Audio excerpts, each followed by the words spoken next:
Good afternoon everybody, and welcome back to the Nature Patch. Thank you for joining in on another video. So today I am going to just be showing you a little bit around the garden on what I've done today. You probably can't tell, but I am quite dirty after digging holes and planting new plants for spring and summer.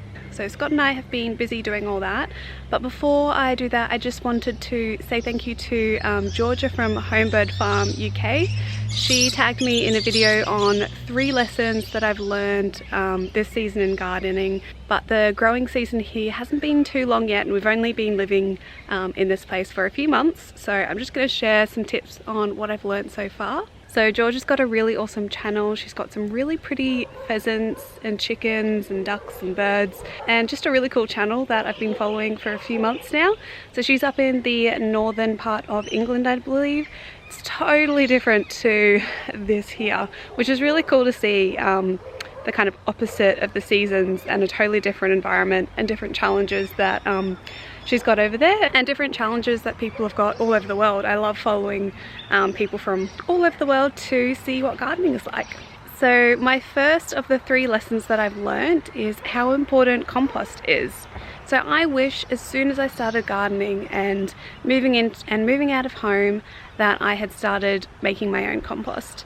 It is one of the easiest things to do, and you can basically save all of your food scraps and anything organic and turn it into compost that you can use on your garden to then produce even more fruits and vegetables.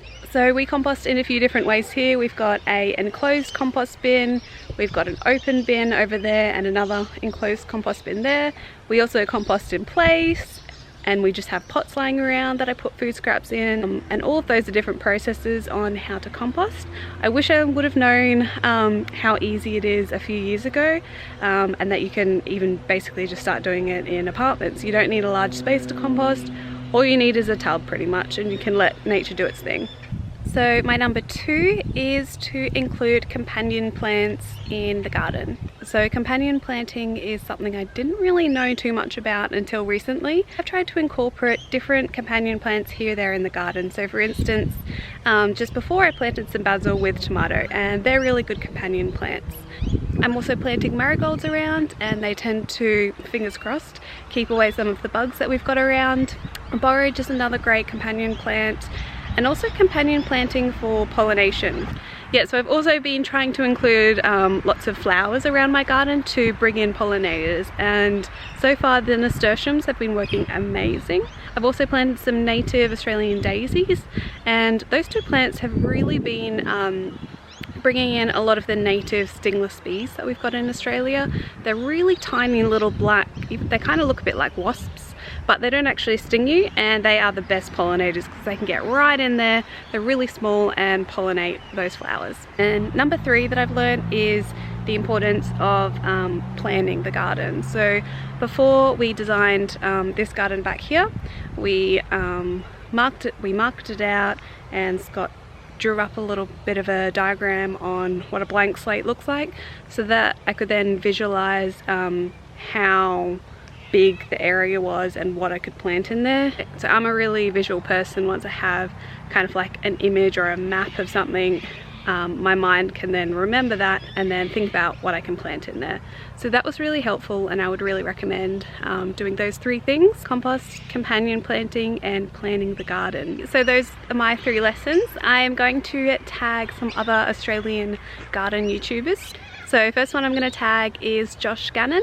So I'm going to put his YouTube channel down below. I know he is over in Western Australia, and he's got some really cool videos on gardening over there. Again, it's a little bit different, and he does some really cool videos on the Australian bush and landscape, which I absolutely love. And I'm not sure if he's been tagged in this video or done this video, but the tag is to do 3 lessons that you've learned from gardening this season. And the other person I'm going to tag is Kathy from Little Garden Big Dreams. She's another Australian gardening homesteading YouTuber, and she's got a really cool channel on her little garden, and she's got some really cool cooking videos and tips for the garden as well. So I'll link those 2 channels down below, and it's up to you guys. If you want to do the tag, you can. If you don't want to, no worries. And I'll also link Georgia's channel down below because she's just got such a lovely channel. England is such a special place, and I would love to go back there really soon. So I'll just show you some quick things on what we planted today. We've got a really full garden now, so I am very happy at that, very happy. So as you walk into the main patch now, Scott planted a zucchini here. I think this is one of the Cocozelle zucchinis, so I'm excited for that. He also planted, we've got 6 bush beans in here, a mixture of red and green. And then moving over here, I planted some of my okra. I just put some blood and bone on top, that's why it looks a little funny. And a Black Beauty zucchini.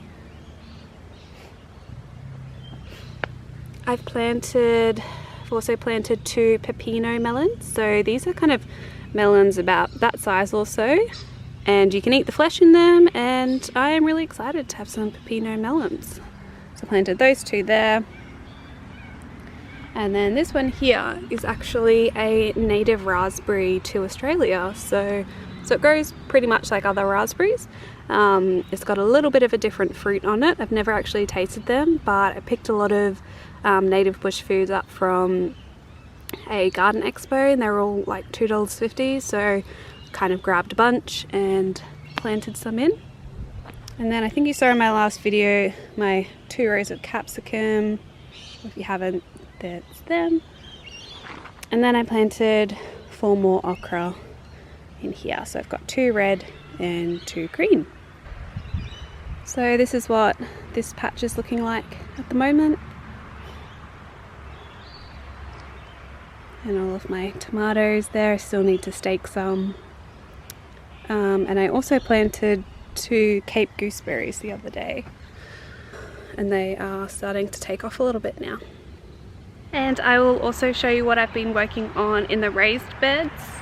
Guys, I have way too many tomatoes. I need to like cut it down or give my seedlings away because I just have so many. And I know I planted a lot, but I'll find space, maybe. So this is what it's looking like. Amazing how just after 1 day of rain, it's kind of green. So I've planted just some basil along here and 2 more extra tomatoes here. These are the same, another yellow pear and another black cherry. And then over here, just before we go get dinner, I'm going to plant some more basil here. And I also need to prep this bed here by just adding some more potting mix on top, because it needs a bit of work, this soil in here.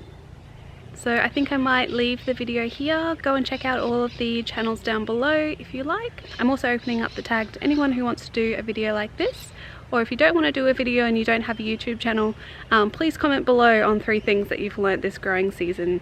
I love to know people's challenges in the garden and to come up with solutions, because you never know, someone might have had the same challenge and they came up with a solution for it. So thank you so much guys for joining in on another video, and until my next one, happy gardening. Bye! Are you having fun outside? Do you need to go in and have some dinner? Yeah, dinner time.